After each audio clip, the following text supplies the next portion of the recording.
اعتکاف کا لغوی معنی ہوتا ہے رکنا اور ٹھہرنا،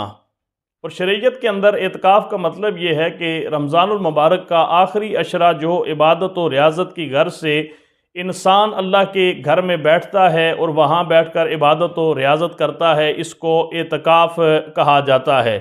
سنت اعتکاف کا مطلب یہ ہے کہ آقا کریم صلی اللہ علیہ وسلم ہجرت مدینہ کے بعد آپ نے ساری زندگی جو ہے وہ اعتکاف کا اہتمام باقاعدگی سے کیا ہے۔ آپ نے اپنی زندگی کا جو آخری سال تھا اس میں آپ نے 20 دن کا اعتکاف فرمایا، اور اس کی وجہ یہ تھی کہ آپ نے گزشتہ سال کا اعتکاف سفر کی وجہ سے نہیں فرمایا، تو آپ نے 20 دن کا اعتکاف جو ہے وہ فرمایا ہے۔ 10 دن کا اعتکاف بیٹھنا ناظرین یہ سنت مبارکہ ہے، اور اس کی اس سے بڑھ کر اور فضیلت کیا ہو سکتی ہے کہ آقا کریم صلی اللہ علیہ وسلم نے باقاعدگی کے ساتھ اعتکاف فرمایا ہے۔ اس حوالے سے اعتکاف کی پہلی شرط یہ ہے کہ جو شخص روزے رکھتا ہو اس پر اعتکاف کرنا جو ہے وہ اس کے لیے جائز ہے،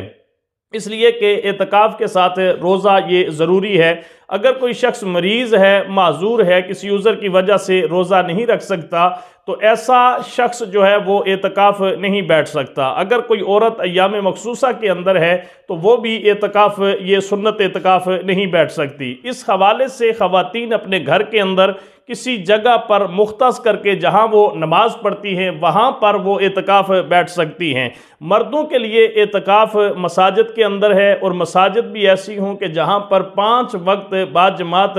نماز کی ادائیگی ہوتی ہے، اور وہاں پر جمعۃ المبارک کا بھی اگر اہتمام ہو، جامع مسجد ہو، تو یہ بہترین ایک اعتکاف کی جگہ ہے۔ اس حوالے سے یہ بات ذہن کے اندر رہنی چاہیے کہ اعتکاف بیٹھنے سے پہلے انسان کو اس بات کا تہیہ کرنا چاہیے کہ میں مسجد کے اندر جو اعتکاف بیٹھنا چاہتا ہوں یہ عبادت و ریاضت کی غرض سے تقرب اللہ کے لیے، اللہ کا قرب حاصل کرنے کے لیے میں یہ اعتکاف بیٹھ رہا ہوں۔ اعتکاف اگر کسی عذر کی وجہ سے انسان کا رہ جائے، بیمار ہو جائے یا کوئی مسئلہ ہو جائے، تو جتنے دنوں کا اعتکاف اس کا قضا ہوا ہے اتنے دنوں کا اعتکاف بعد میں اس کی قضا کرنا روزے کے ساتھ یہ لازم ہے، ضروری ہے۔ لیکن اگر وہ اتنے دنوں کا نہیں کر سکتا تو کم از کم 1 دن اور 1 رات کا اعتکاف جو ہے وہ اسے اس کی قضا کرنی چاہیے، اور اس کا طریقہ یہ ہے کہ وہ مغرب کی نماز سے پہلے جو ہے وہ مسجد کے اندر چلا جائے، رات مسجد کے اندر گزارے، پھر دوسرے دن سحری کا جو ہے وہ اہتمام کرے، پورے دن کا روزہ رکھے، اور دوسرے دن جو ہے وہ روزہ افطار کر کے وہ اپنے گھر میں واپس آ سکتا ہے۔